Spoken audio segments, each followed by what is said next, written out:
So, hello and welcome to episode 2 in this year's August Acceleration series, which is all about reclaiming our potential. And today I am delighted to be able to introduce my guest, who over a period of 25 years has certainly followed her intuition. Her fascination for what really makes us tick has led her to formally train in a variety of healing modalities. And so that includes neuro-linguistic programming, psychotherapy, hypnosis, meditation, coaching, and also light kinesiology, which is fascinating, as you're going to hear shortly. She gained incredible insight into the reality of nature back in 2012, when she experienced her first spiritual awakening. And that came after being on the enlightenment path for many years. And I'm really hoping she's going to talk to us more about what happened at that time today. She's also been married to a holistic dentist for some years. And so her focus was originally centered all around teeth. And as you'll hear as well, our teeth are incredibly deeply connected into our health and our emotional histories as well. So this led her to make a number of discoveries. And she's realized that they were just the tip of the iceberg. And this extraordinary therapy that her work has evolved into has been able to do so much more. So here to discuss her journey and how she made these incredible discoveries, please welcome Sam Cooper. Hi, Sam. Thank you so much for being with us today. Thank you, Mel. I'm absolutely delighted to be here today and to share my insight into the therapy that I do. I think, starting my journey back, I think it was in the mid 90s, actually, when I started to get into personal development. I was really interested in healing. I was really interested in just understanding what made me tick. I had fairly an uneventful childhood, I think, apart from the fact that, apart from a small near-death experience, which, I nearly drowned when I was about 4. So actually, that, I think, opened something within me. And it was many years after that I'd been in the music industry for a few years, and I wasn't really getting anywhere. And it just felt like I was moving in the wrong direction. And I had a pull. I just had this pull to discover more about who I was and the true nature of reality. So I got into things like, I can remember the years when I was actually looking at the Nightingale Conant tapes. We had the likes of Wayne Dyer and Deepak Chopra, and I just loved listening to that stuff and just discovering more of who we were about. I was also on that journey at the same time as well. Yeah, and it was just fascinating. And then, I got into the books by Dr. Dyer, and then I got into all sorts of NLP. I was very interested in NLP because I had a wonderful mentor who I was very fortunate to meet in 2001.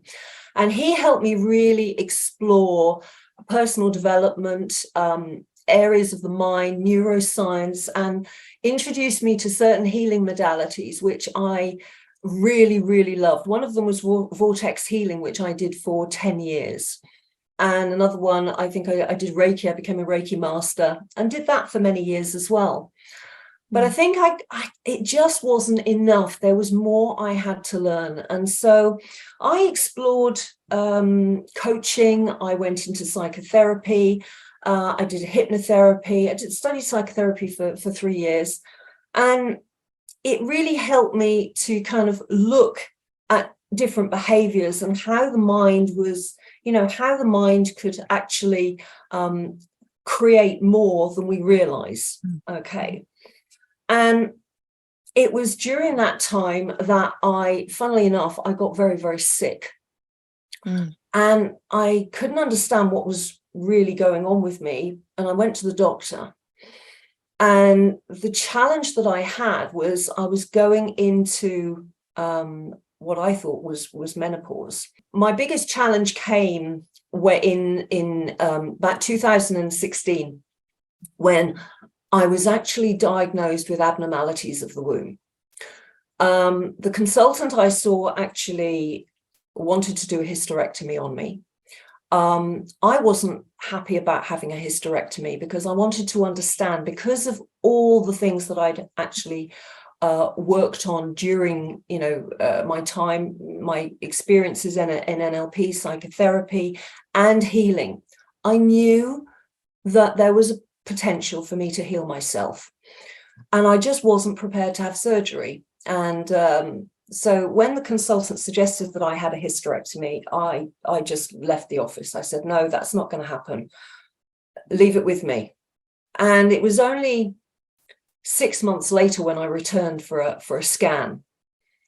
And between then and the 6 months, and during the 6 months, I actually went and looked at all my notes that I had gleaned over the past so many years about healing, going inside, understanding who we are, understanding what the disease is trying to communicate to us.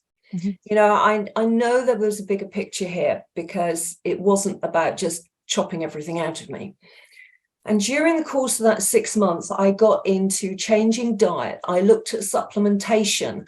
I went inside and started to trust myself and trusting my intuition as to where I was guided to go. And I came across quite a lot of blockages, emotional blockages, that I thought I dealt with, because I'd been on that path for a very, very long time, and I've been dealing with that stuff for a very, very long time. And so I started working and clearing a lot of this emotional baggage which was hanging around. And it was when I went back for the scan, and the scan came back completely clear.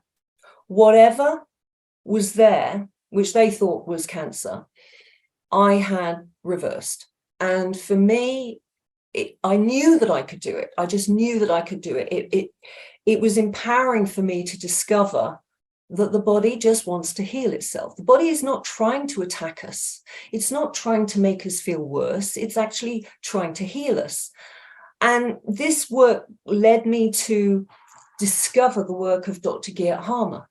Mm-hmm. And Dr. Geert Harmer was an oncologist from Munich. And he discovered this Germanic new medicine, which I started to look at because he had a tragic loss when his son was killed. And 3 months later, he discovered he had testicular cancer. Mm-hmm. Now, he could see that there was a connection between the testicular cancer, his grief, and the loss of his son. So he actually went and asked all his patients on the oncology ward about their experiences when they first started to experience the symptoms and what had happened maybe 18 months to 2 years earlier. And he had discovered in every single case that they'd all had a trauma. Mm. So he also undertook CT scans of their brains. And what he discovered was these little points, what he would call DHS or Dirk-Harmer syndrome. These were like little concentric circles that he found in the brain in various points, and they all connected with the organs. So, and these were the organs. I mean, this is so fascinating. How did he know they connected with the organs? Now, this is interesting. He could see where the brain relay was in the brain, and he connected on the meridians where those organs were, and he could see that there were connections, and they were the same for all his breast cancer patients. They would all be located in this, connected with the cerebellum, which is where the point for the right breast glands, left breast glands are located. And he was able to talk to these patients and help them understand where these and how these traumas started, and he would explain to them what the different traumas represented. So with the cerebellum, for instance, we're looking at what he would call as attack conflicts, and these were attacks on integrity. So, you know, there are so many different points, and I think Germanic New Medicine is something that is quite a complicated subject to get into in this program. So I won't go too much into it, otherwise I won't have any time left to talk about my therapy. Yeah. And I must talk about my therapy. It's very exciting. Your therapy blends all of this anyway. Well, that's the thing. You know, for when I discovered all of this, it took me a few years, because what happened is I studied light kinesiology, which was a wonderful therapy created by Renzo Celani, Dr. Shabir Pandor, and Nicole Peschman. They originated this, and they combine these biophoton realignment mirrors with what we would call amplifiers or plates, which were small plates made of a special acrylic. To give you an idea of actually what the biophoton mirrors look like, these are the ones that have the frequency. Oh, there we go. So this is what they are. That's my big quantum gold mirror, and this is my mini. Oh, there we go. So now each of those have a very special filter on them, which actually is made up of, I think it's quartz crystal. So it really enhances, you know, the whole thing, and brings in the most appropriate, because they're made up of different metals. They bring in the most appropriate frequencies from the light spectrum. And it's these that we test for, because obviously there will be a particular mirror that will clear a particular type of blockage. But we never know, because it always changes. It's what the innate wisdom wants on the day. And these would amplify the biophotons within the person's morphogenetic field. So I'm going to just pause you there for our audience to just explain, if you could just explain what you mean by biophoton, but also the morphogenetic field. So the morphogenetic field is the field that it can also be considered the electromagnetic field. It can also be considered the light body. But I refer to it as the morphogenetic field because it carries all the information about the individual within that field. So it'll look at, you know, it'll have the various subtle bodies within that, but it'll also contain information about your genetic makeup. It'll contain information about your ancestors. It'll contain information about your health, your perfect health blueprint. And we know that we can get access to this using biophoton therapy. But in addition to using the biophoton therapy, I have set up a quantum field, which I use with the pod, and it's a wellness unit, which I use in combination with this. And it's a fantastic addition, because what I'm doing, the intention is set right at the beginning of the session, that we look at the person's health blueprint and we bring that information. The intention is that we bring that information through into the session, and we do that with intention. Now, our intention is very, very powerful when we really focus. And the idea is that when we move our thoughts out of the way, and this is a very important thing when I'm testing, okay, that we actually are neutral when we are testing. What I'll just add, obviously, is that in my background, I've also trained in kinesiology, and I used to use it an awful lot. And that is such a being neutral is such a critical place for the tester to be in, as well, isn't it? Because we are creator beings, and our intention is so incredibly strong, and so the thoughts that we're holding in our own body, as well as what we might be holding for the client on the bed, does have an influence, doesn't it? Well, yeah, it does, absolutely. And the thing is that with, when we look at neuroscience, with the left brain is the interpreter. It is the storyteller. It loves to create stories, okay? It loves to create the problems that it creates from those stories, because it has this self-importance. And it is through, when we neutralize that aspect, move more into right brain, where we see the bigger picture, we are able to then be more connected, not just with ourselves, but with the individual that we're working with, okay? Mm. But the left brain, it's very, very important to get the left brain out of the way, okay? And so, yeah, being neutral is vital here. So indeed, biophotons are what we consider to be the essential makeup within our atoms. People don't realize that essentially we are made up of energy, and at the center of the atom, there is just space. But more importantly, there is light. And it's those biophotons that actually create our light body. It is that which we are tapping into. And when we are using the biophoton realignment mirrors, we are actually bringing in coherent light from the light spectrum into the person's light body, or electromagnetic field, or morphogenetic field. And it is this that is then making the changes through the light body. The innate wisdom is taking that information. It is then helping to mobilize any toxins or energy blockages in the field. And that subsequently works through the meridians, it works through the subtle nadi system, and ultimately ends up in the cells. And then the cells are transmitting that information through the body.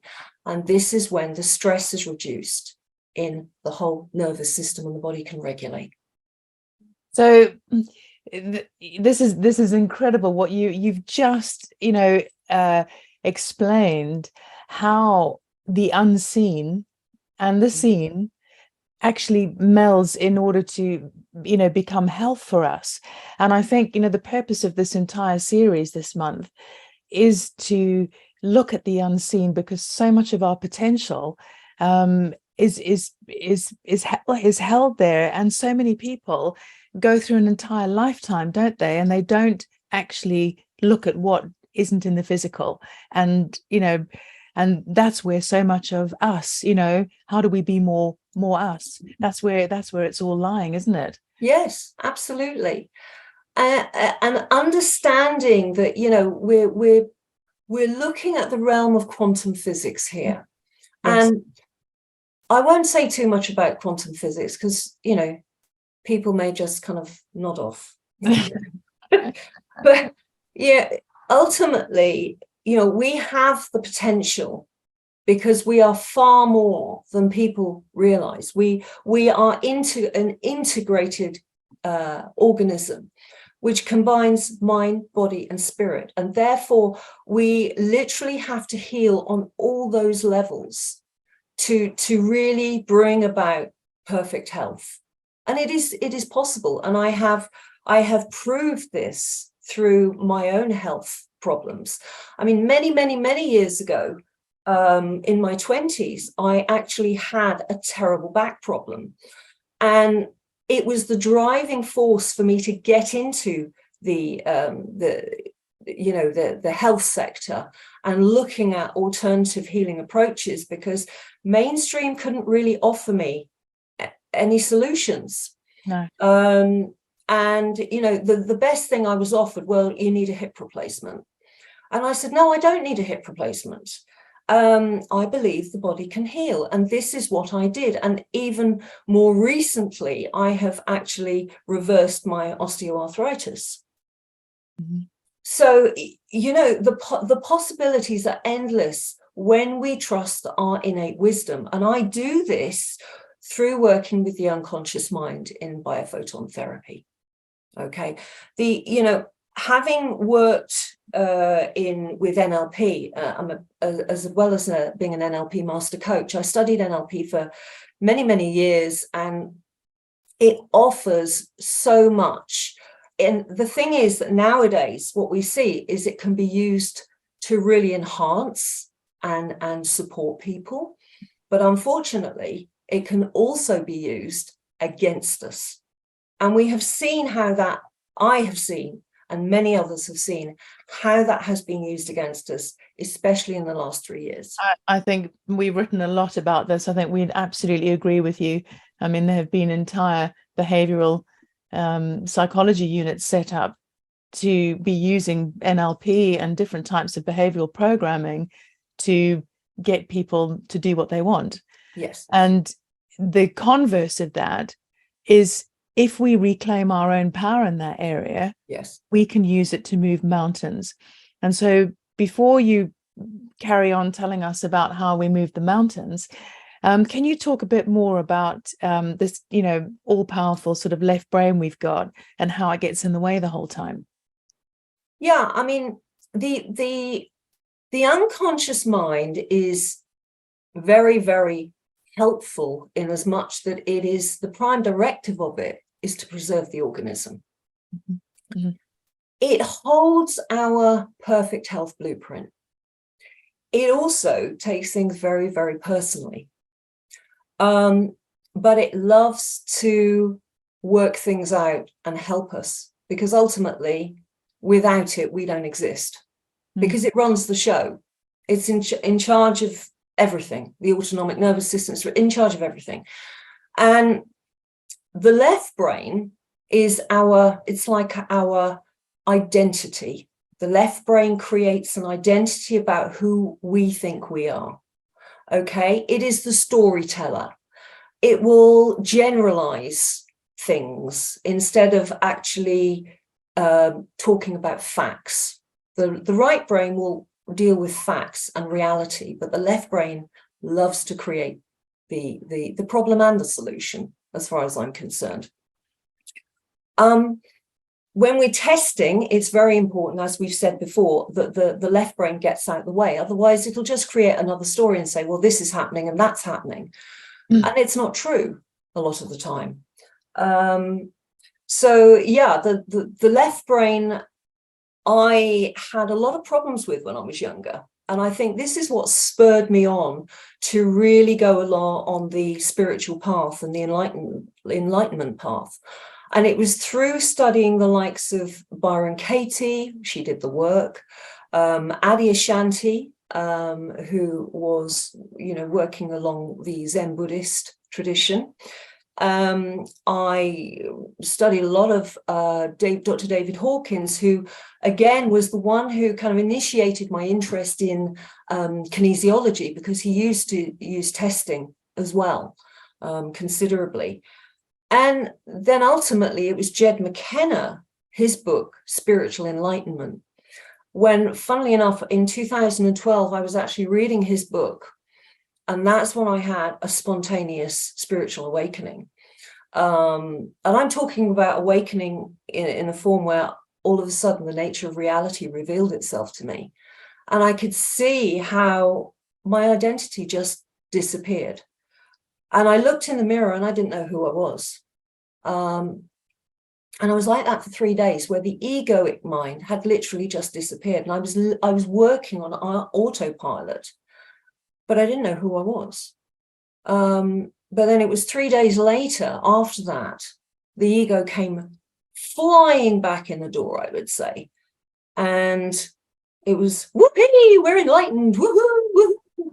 And, ultimately, it was just the left brain going, yes, we have another story.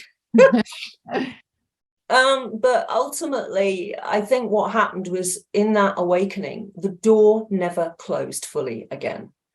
And it allowed me to really get in touch through that right brain, through that seeing the bigger picture and dealing with reality in its truest form. It helped me to discover and connect with my innate wisdom in a way that I'd never done so before. And so this is why, again, when I test, I have to be neutral, because that left brain is, it's a real one. It will try and sneak in there.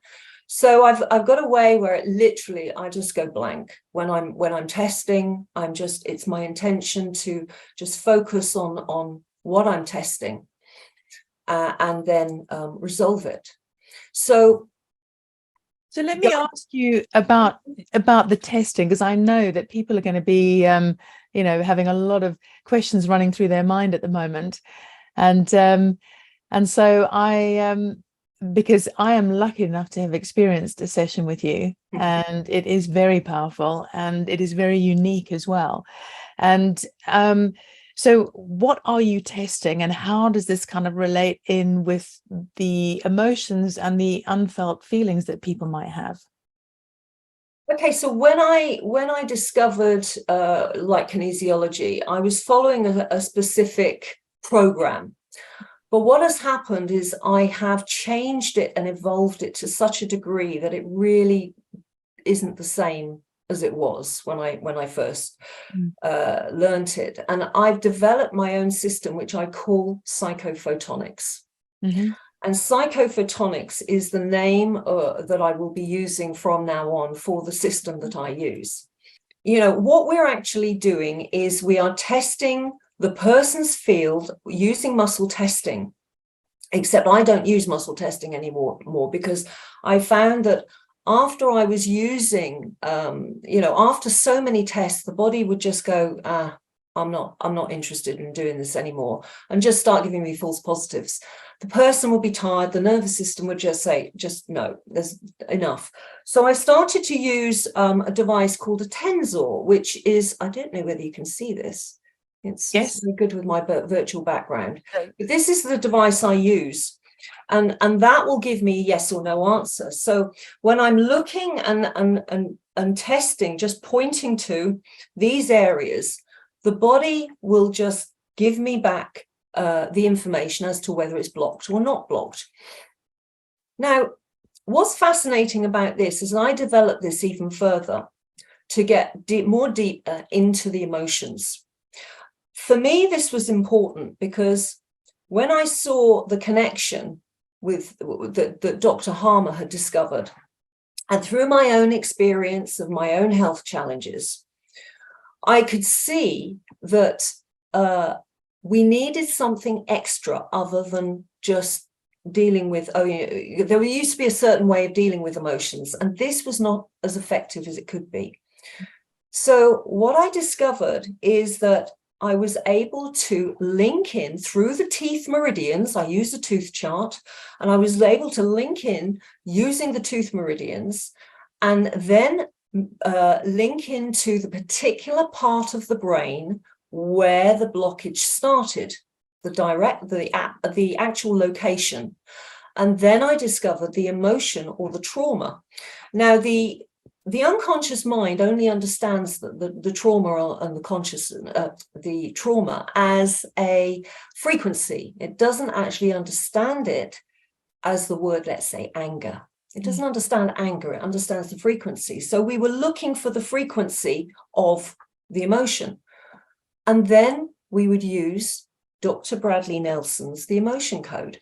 And we would simply use that with the mirrors and clear the emotion. And what we found is the whole pathway would clear and regulate, including the emotion in the brain and the meridian and the tooth. Now, what was extraordinary about this was when we came to see the results, we would find that patients no longer had tooth pain. In fact, we did a study where we took a handful of patients who had infected teeth, and we tested them using the Cavitao scan, which was an ultrasound device that can test for jawbone necrosis and infection in the jaw. And we got the information, and over a 6-month period, the patient would return to me once a month, and I'd give them homework, and we would test supplementation to support their healing. And what we found was that we could reduce the stress in the body, and the body and the teeth would heal. Not only did the teeth heal, but the rest of the body healed as well, because we were alleviating the emotional trauma from the body and, more importantly, the brain. Absolutely incredible, because one of my favorite sayings is you got to feel to heal, and we spend our whole lives trying to manage these things called emotions that you can't see but do untold upset to us on every level.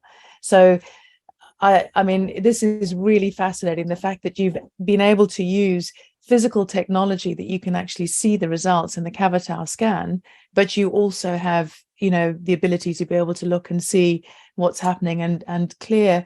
So I guess it's not just the meridian, but it's the whole neurological pathway, isn't it? And yes, does the neurological connections that have come off that suppressed frequency that the body's sequestered and held on to, does that clear as well then? All the sort of related elements? It does, because what's so interesting about this, and one of the recent discoveries, was that trusting our innate wisdom to do the work, to help us discover what's going on. Now, obviously, kinesiology does this anyway, because it's giving us feedback, obviously, and that feedback is very, very important. So the important thing with the unconscious mind is, what I discovered was, if you trust it, it will show you the priority that the emotions need to be dealt with. Now, it follows the path of least resistance. And so what that means is that we may not understand the mechanism it uses, but what we find is that it will clear and focus on the areas that are blocking. Let's say we have a tooth issue on wisdom tooth, and we know it's on the heart, small intestine meridian, and we know perhaps the heart is involved. But the unconscious mind will not go onto that tooth straight away, because it knows that there's something else in the way in terms of an emotion that needs to be cleared first. And so we follow that route first, and then it will clear the next most important emotion, and it will take us to, the relevant tooth or the relevant meridian, and then we will clear the whole pathway. So it's trusting our innate wisdom that wants the very, very best for us. I look at this as not just the unconscious mind. The unconscious mind is also working with the higher self and the soul. And the soul reflects into our field. The soul is not, many people think our soul is in our field. It isn't. It reflects into our field and gives us the information that we need. But the soul sees everything as perfect.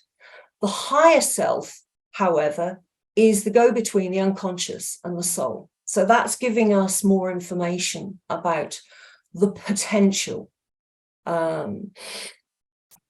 So when we do the testing and we're actually looking, we do pay attention to things that are happening in the field.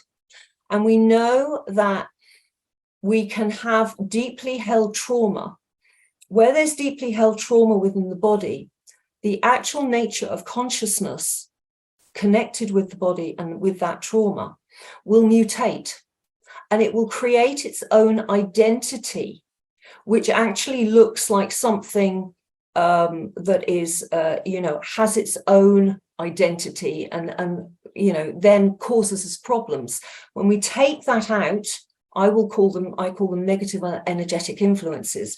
We clear that, and then we can get access to the underlying issue that it presents with, so the organ or the emotion. So it's really difficult to tap into our innate wisdom without actually being able to look into the multidimensional nature of us as human beings. Mm-hmm.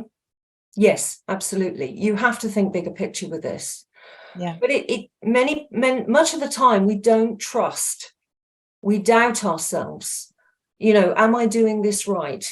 And when you're using kinesiology, when you're muscle testing, it's very important to keep practicing. Keep practice. And one of the things that I always say with all my patients, I teach them how to do this. I point them in the right direction. I give them information to, all the tools that I use, German New Medicine, the emotion code, and kinesiology. I give them the information so that if they want to learn this, it's very, very beneficial to do so. Because you're able to look at things from a different perspective. Yes, and it is the perspective of being able to take the bigger picture, the soul view over your life, to be able to see what needs work. And I think being caught in the minutiae of the physical body, of the pain, of the illness, of the disease, of the bit that isn't working, it's very difficult to see very clearly from there. And so, I mean, exactly. Taking that step back and being able to look from a higher perspective, and also be open to the fact that our physical body ends up reaping the rewards of what comes into our energy field first, doesn't it? So yeah, absolutely. if you work there first, you can actually prevent things coming into the physical form as well. So, I mean, this is also, do you have people who come and work with you as a form of prevention? Yes, absolutely. I mean, not everybody comes for their teeth. No. A lot of people will come for their teeth because they want to clear everything. But a lot of people, I am seeing more people with chronic illnesses, and they're finding the reason behind their trauma. They're discovering what they need to do to clear it. And I have so many people who are actually using the emotion code now to actually clear that trauma. And because once we're clearing the trauma, energy densifies. Unless we are being intoxicated, unless there's serious toxicity in the body, ultimately everything else is energy. Okay, everything else is emotion. And once we learn how to deal with our emotions, or even if we can't deal with our emotions, let's just be aware of what's going on. Just be aware of what's going on with the emotions, to the point that you can then use something like the emotion code to clear these emotions and reduce the stress in the body. And one of the most important things. I was just going to say, before you go on there, because you mentioned the emotion code a few times now, it would be lovely for you to just explain a little bit more, and what people might be able to do on their own, if it's not possible for them to go and see, because unfortunately we can't clone you yet, and I don't think you're teaching your amazing therapy yet, are you? It will be, hopefully at some point in the future. Yes, I will be. Right at this moment, no, I'm writing a book. The focus is on the book. Okay. But at some point we'll be teaching this. The emotion code is a brilliant book by Dr. Bradley Nelson. He wrote it, I believe, in the 90s. He'd written another book called The Body Code. Now, the reason I was so interested about this, because he talks about the different types of emotions. So, we're dealing with not just what we would call our own trapped emotions. We're also dealing with inherited trapped emotions that are direct from, our parents. We probably have a couple each, inherited emotions from our parents. We also have heart wall trapped emotions, which he talks about in his books, which, the really protective ones that really are quite strong in us. And then we have inner heart wall. Many of us have an inner heart wall as well, where these emotions reside. And these the way of clearing this is working with the governing vessel, which is a meridian that comes from the tailbone all the way up over the up the spine, over the top of the head to, right to the top lip. And the idea is that we're using the mirrors to clear and reverse the excess stress caused by the emotion, and we're bringing the body back into regulation. And what's so fascinating is that because when I'm doing psychophotonics, by the time I get to check the organs at the end, I found even with chronically ill patients who have issues everywhere with their organs, I found that all the organs were regulating. Every single one of them, simply because the body is dealt with the original emotional trauma. It's because also what it speaks to is the fact that we are actually hardwired to be well. Yes, the body wants to be in perfect form. So it's striving for that. And when we put all of these things back in place again, the changes, I know from when I experience a session with you, I mean, they're really pretty rapid. Yes. I had an international client, and I do work with clients remotely. And I had one gentleman I was working with, and he had tooth problems. He had failed implants, and he had all sorts of things going on health-wise.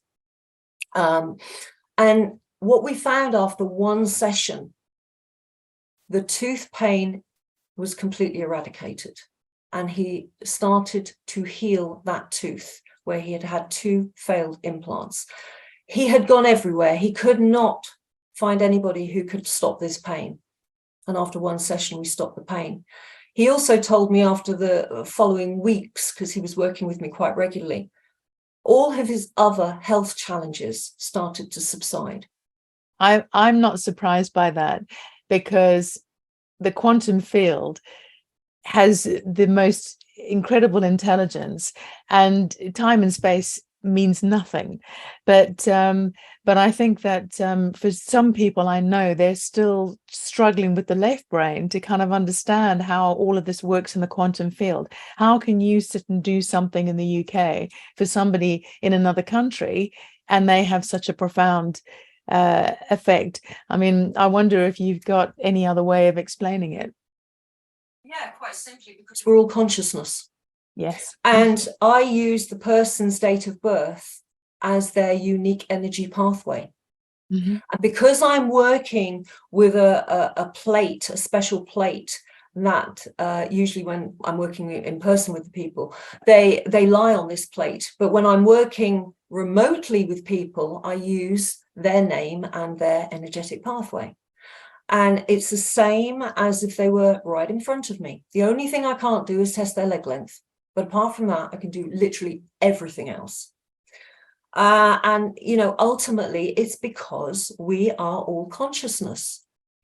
We are one consciousness. And therefore, you are tapping into that consciousness of the individual in a very unique way, because it's showing you the unique label of that person, which the left brain will love, because the left brain loves to label everything, make a story out of everything. And I think it's when you really are on the enlightenment path, you really get to understand what what the left brain is really on about. And you can go, God, I'm not like that, am I? Oh yeah, I am.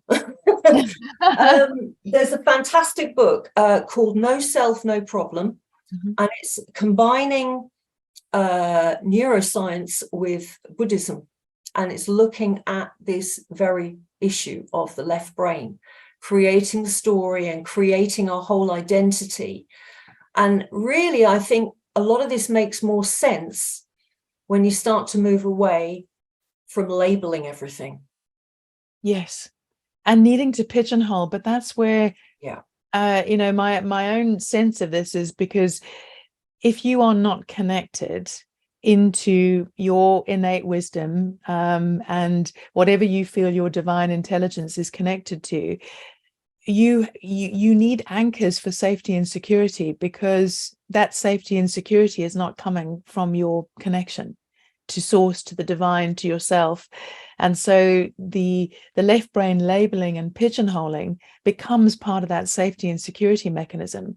Yes. That's certainly, that's certainly what I've seen. And and for those that step into this enlightenment field and start to open their consciousness and start to awaken to all of these things, the need to label and pigeonhole becomes so much less, and you become so much more open to healing at multiple levels. Well, you do, but the ego fights hard. Yes, it does. Yes, it does. The ego fights hard to survive, because when it feels it's about to be annihilated, all your stuff comes up. And this is another area that I am looking into at the moment. I will say no more because I'm still working on it. But there is an area that I am looking at about if there is a pathway into the brain for this. Okay. Well, I mean, I think anyone who can find a shorter cut through the dark night of the soul, that's always going to be of huge benefit.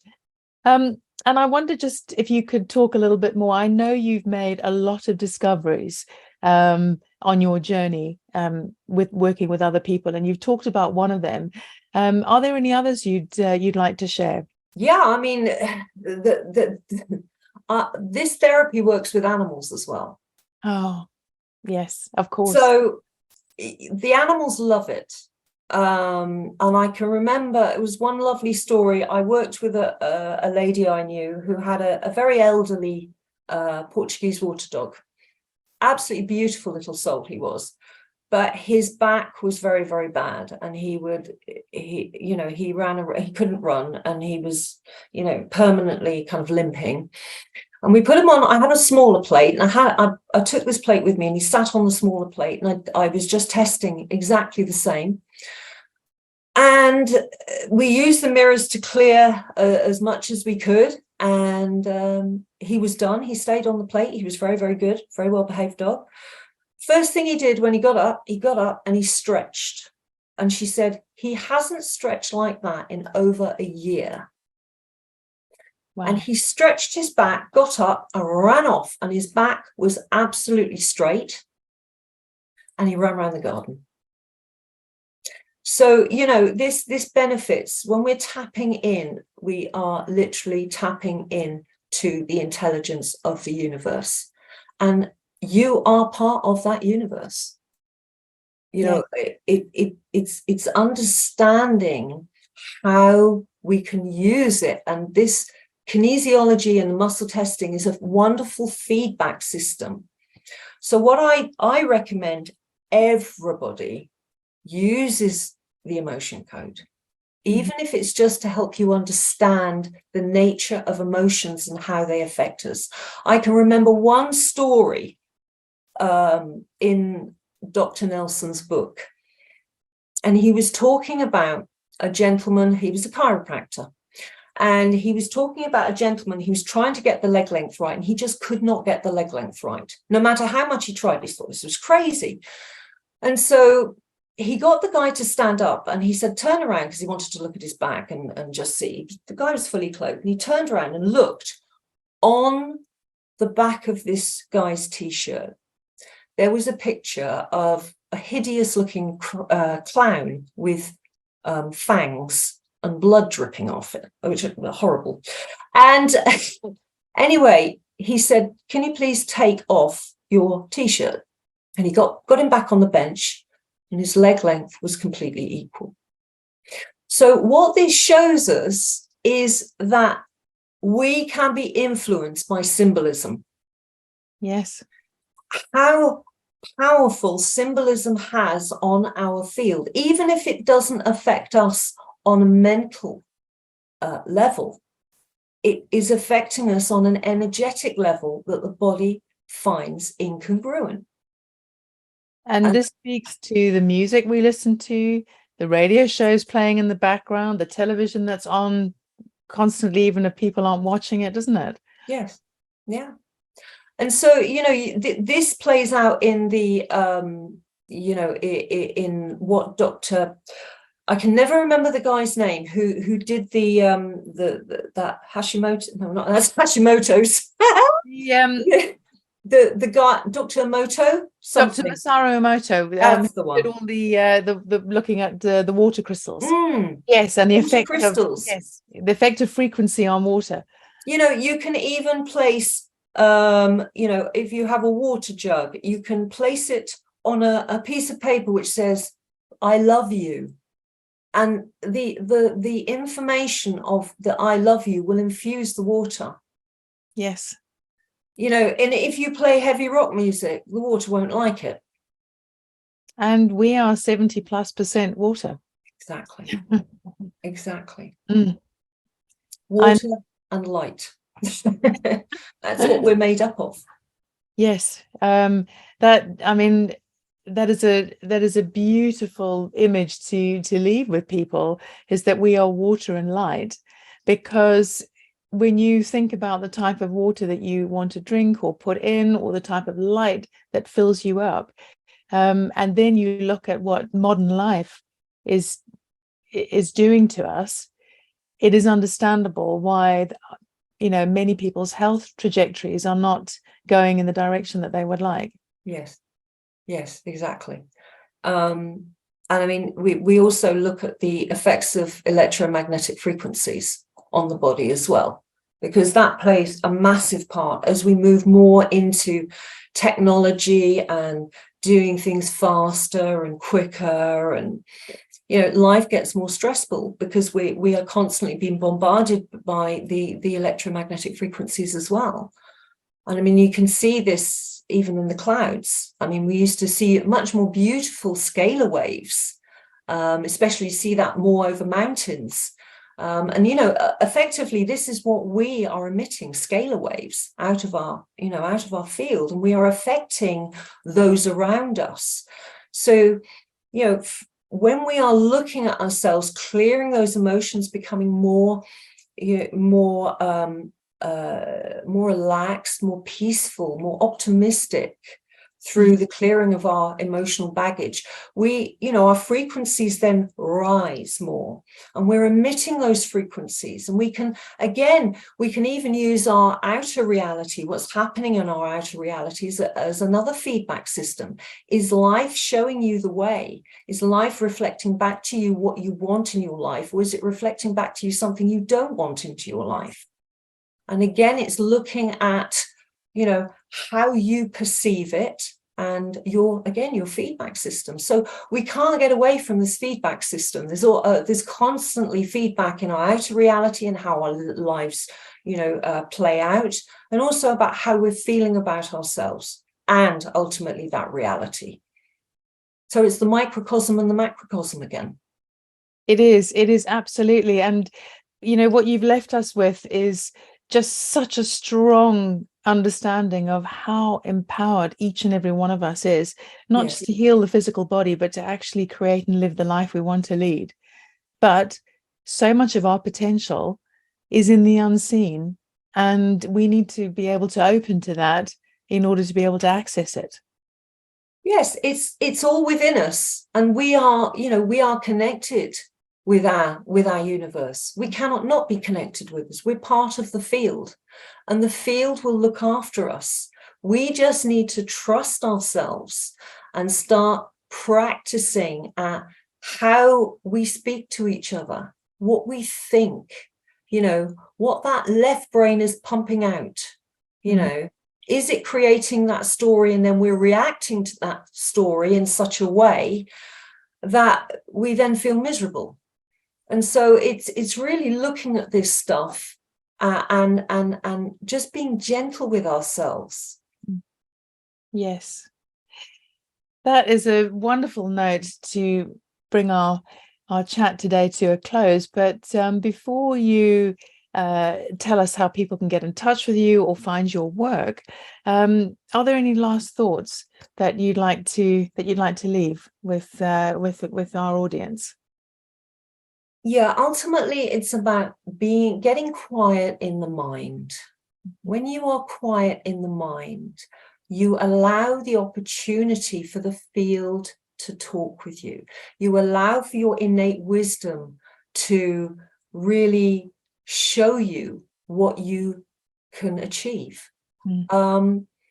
Yeah, there are so many incredible books out there about how to work in NLP, but also just sitting quietly, looking at things that we love to look at. I mean, just things that inspire us, like rainbows, as you can see in my background. But, just nature is inspiring, and how we can get quiet with it and then connect with that feeling part of us, we have, once we really look at quantum physics and start to understand that there are no barriers, that we are all one, and that we have so much potential. I mean, if people are interested in looking more into what I do, if they want to know more about their teeth and how their teeth can be, connect with, actually what's going on in the body, because obviously it's an integrative organism, of course it's going to be connected, then, please, I'm at the Dr. Elmer Young Dental Clinic in Southampton. That's where I work with my husband. And we're on the, I think there's a website, dr-elmar-young.com. And we'll have everything in the notes underneath. Okay, So that great. people can find you. But you don't only see people with teeth issues, because I think that's the main thing, is that Sam's work is expansive and deeply penetrating into many different areas of health and life, and yet she does this incredible work with people with teeth issues. And because her husband is Dr. Young, she's based in a dental clinic. So that is the context. That is the context indeed. And it's really fascinating when you understand how those pathways lead us, when we pay attention. Even testing, just becoming a little bit more confident in your testing abilities, to measure that feedback within yourself so that you can move forward and optimize your health. Just using something as simple as the swaying method, and holding, the supplement that you take every day. Is this good for me? How does the swaying method work? Because I was a kinesiologist, I tend to use my arm when I do a lot of muscle testing, when I'm shopping, when I'm doing all kinds of things. I use it constantly. Yes. But I think that is sometimes harder if you don't know what you're feeling for the switch in the muscle. So Exactly. do you share what the swaying method is? The swaying method is literally, you can say to yourself, my name is, and you stand neutral, and you start to feel a pull. Now, if it's a yes, the pull is usually pulling you forward. But I have known people who the yes is, when they're testing supplements, it can push them back. Mm-hmm. So it really, you set up your own a way of testing, which is simply, is the yes for me forward, or is it backward? And is the no forward or backward? For me, I get pulled forward for a yes, and then I move backward for a no. And it's literally, again, moving out of the brain, being neutral, and just asking the question, is this supplement good for me? And you get a yes. And it's quite an imperceptible feeling. You're not suddenly lurching forward and backwards when you're doing it. It's subtle. Subtle, yes. Very, very subtle. And this is why I say it takes practice, because sometimes you get it right and sometimes you get it wrong. And it's about building up that trust. I mean, sometimes there can be confusion, even when I'm working with people in the unconscious mind. The unconscious mind says, oh, it's here, actually. And I'm thinking, is that correct? And then I'll get a, no, that's not correct. We need to test again. And so it's trusting how that innate wisdom relates to you, relays back to you, I should say. Yeah. Wonderful. Is that enough? You have given us so much food for thought. Thank you. I mean, I know I could talk to you for hours and hours, and I love when we get together, because you just have so much wisdom, and I think that you've really shown how people can tap in to their innate wisdom, and that we all have it, and that we're not victims and we're not powerless, and we have all of these things to draw on. So Sam, thank you so very much for being with us today. And for all of you who've enjoyed what Sam's had to say, you will find all the details to be able to find her and in the notes below. And if any of you are practitioners who would really love Sam to finish her book and think about putting a course together, then that feedback is also going to be really useful. Thank you. Thank you so much, Sam. Thank you very much for having me today. Thank you.